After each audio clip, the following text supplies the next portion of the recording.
When the NBA announced its plan to resume the season, not all teams received an invitation to participate as the league was looking to reduce the risks of a potential coronavirus outbreak inside the Orlando bubble. The teams outside of the playoff picture to receive an invitation were those that were within 6 games of the 8th seed in each conference, just enough for the Phoenix Suns to get in. But the fact that the Suns were allowed to play was viewed as a bad move, as many expected them to keep playing as bad as they had done before the suspension of the season. But then, the unexpected happened. Behind the play of Devin Booker, the Suns stormed right out of the gates and shocked the whole world by becoming the only team to go undefeated in the seeding games. And now, as Phoenix fans look ahead to the next season, they expect their star player to finally guide them back to the playoffs. But will the young Booker have what it takes to do it? Welcome to Courtside. Today, we'll take a look at Devin Booker's chances to take the once proud franchise back to relevance in the coming years. Though it might seem hard to believe, the Suns have one of the best regular season winning percentages of all time in the NBA. By the end of the 2010 season, they were sitting in 4th place with an all-time .561 winning percentage. However, that was the year in which they made their last postseason appearance and have been steadily accumulating losses since then in the middle of what has been by far the longest playoff drought in franchise history. Up until that point, Phoenix had been led by the star duo of Amar Stoudemire and Steve Nash and was coming off a conference finals appearance, but following Stoudemire's departure in free agency, the team quickly declined.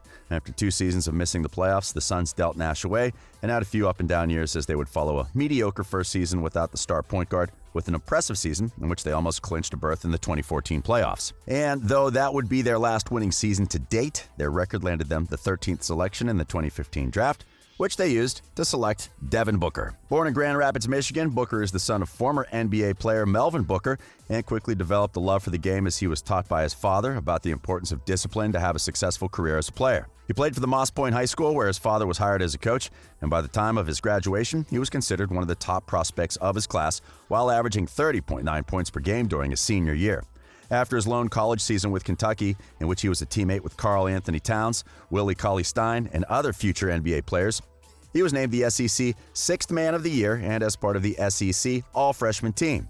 After declaring his eligibility for the upcoming draft, Booker took part in a group workout with the Suns, who were immediately impressed by his talent and his competitiveness. So when it was their turn to make a selection, they were happy to see that the young shooter was still available and didn't need to think twice to pick him.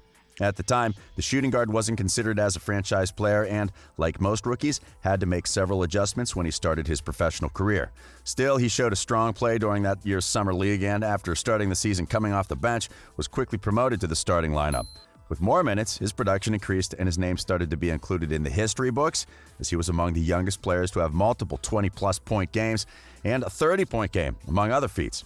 He made an appearance in the Rising Stars Challenge and the 3-point contest, becoming the 4th rookie to do so and finishing in 3rd place, behind none other than the Splash Brothers. He finished his rookie season with averages of 13.8 points, 2.5 rebounds, and 2.6 assists per game, while also becoming the first Suns player since Stoudemire in 2003 to be named to an all-rookie team.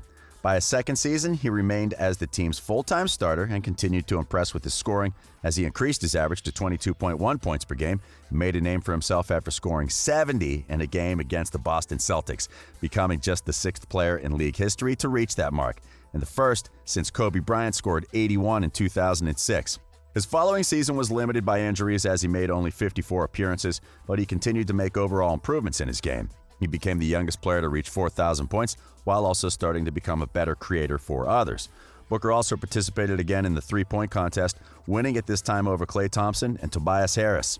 His incredible play landed him a maximum contract extension, and he responded by again increasing his scoring average and also improving as a primary ball handler on his way to averaging almost 7 assists per game. By this point, it was clear that Booker was not only a star in the making, but also the kind of player around which the Suns wanted to build for the future.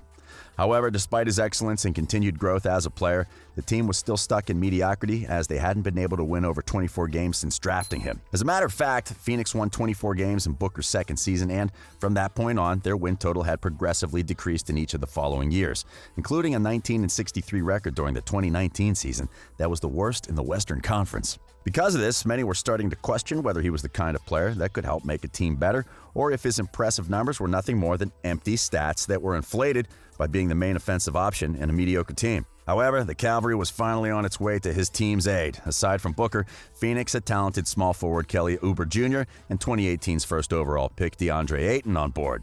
but they decided to add some veterans to help guide the younger players. During the 2019 offseason, the Suns signed point guard Ricky Rubio to help alleviate Booker's responsibilities as a creator. They also acquired Dario Saric and Aaron Baines to bolster the frontcourt and drafted Cameron Johnson. The moves to the roster were accompanied by some changes in the sidelines. After their disappointing season, the team fired head coach Igor Kokoshkov and replaced him with Monty Williams.